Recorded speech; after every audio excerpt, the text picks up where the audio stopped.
കാത്തിരിക്കുന്നു ഞാനാ നല്ല നാളിന്റെ ആഗമനത്തിനായി മൂകനായി. ആശ്ചര്യമില്ലാതെ അങ്കലാപ്പില്ലാതെ കാത്തിരിക്കുന്നു ഞാനേകനായി. ഓർക്കുന്നു ഞാൻ ഈ മരുഭൂമിയിൽ നിന്നും ദൈവനാടിന്റെ ആ ഗ്രാമഭംഗി. ഓർക്കാതിരിക്കാൻ കഴിയില്ലെനിക്കിന്ന് വിരഹദുഃഖത്തിന്റെ വേദനയിൽ. മകരമാസത്തിന്റെ മഞ്ഞിൽ വിരിയുന്ന പൂക്കളെ കാണുവാൻ എന്തു ഭംഗി. കലപില ശബ്ദമായി നിദ്രയുണർത്തുന്ന കിളികളെ കാണുവാൻ എന്തു ഭംഗി. കുന്നും മലകളും പാടങ്ങളുമുള്ള ഒരു കൊച്ചു ഗ്രാമമാണെന്റെ ഗ്രാമം. ടാറിട്ട റോഡില്ല, വൈദ്യുതിയുമില്ല, ഓലയാൽ മേഞ്ഞുള്ള കൂരകളും. നിദ്രയുണർന്നു ഞാൻ നേരെ നടന്നല്ലോ ആ കൊച്ചു പാടവരമ്പിലൂടെ. മകരമാസത്തിന്റെ മഞ്ഞിൻ കണങ്ങളെ മുത്തുപോൽ തഴുകിയ പുല്ലിലൂടെ. ഞാറു പറിക്കുന്ന പെണ്ണുങ്ങളുണ്ടെന്ന് ഉഴുതുമറിക്കുന്നൊരാണുങ്ങളും.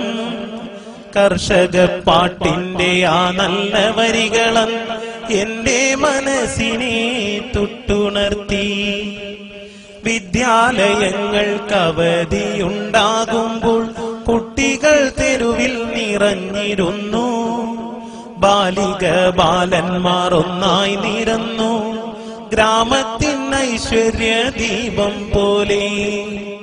മീനു പിടിച്ചതും തുമ്പി പിടിച്ചതും ചെളിയിൽ കളിച്ചതും ഓർമ്മ തന്നെ. പുളിയും മാങ്ങയും പങ്കിട്ടു തിന്നതും ബാല്യകാലത്തിന്റെ സ്മരണ തന്നെ. മീനു പിടിച്ചതും തുമ്പി പിടിച്ചതും ചെളിയിൽ കളിച്ചതും ഓർമ്മ തന്നെ. പുളിയും മാങ്ങയും പങ്കിട്ടു തിന്നതും ബാല്യകാലത്തിന്റെ സ്മരണ തന്നെ. കുന്നിലെ മരമില്ല, പാടങ്ങളിൽ നിന്ന് ഉഴുതുമറിയില്ല, പാട്ടുമില്ല. ഗ്രാമത്തിൻ ഐശ്വര്യ ദീപമായി നിന്ന ബാലിക ബാലന്മാരെങ്ങുമില്ല. കാലികൾ നിൽക്കും തൊഴുത്തുകൾ പോലുമിൻ ഓലയാലെങ്ങും അശേഷമില്ല. കർഷക പാട്ടില്ല, കർഷകരുമില്ല, എന്തൊരു ദുർവിധി ലോകനാഥ. വൈദ്യുതിയുണ്ടിന്ന് കേബിളും ഫോണും കുട്ടി ഫോണിന്റെ ടവറുകളും. സൗഭാഗ്യമിങ്ങനെ ചേർന്നു നിന്നിട്ടും എന്തേ ഇന്നാർക്കും സമയമില്ല. എന്തേ ഇന്നാർക്കും സമയമില്ല.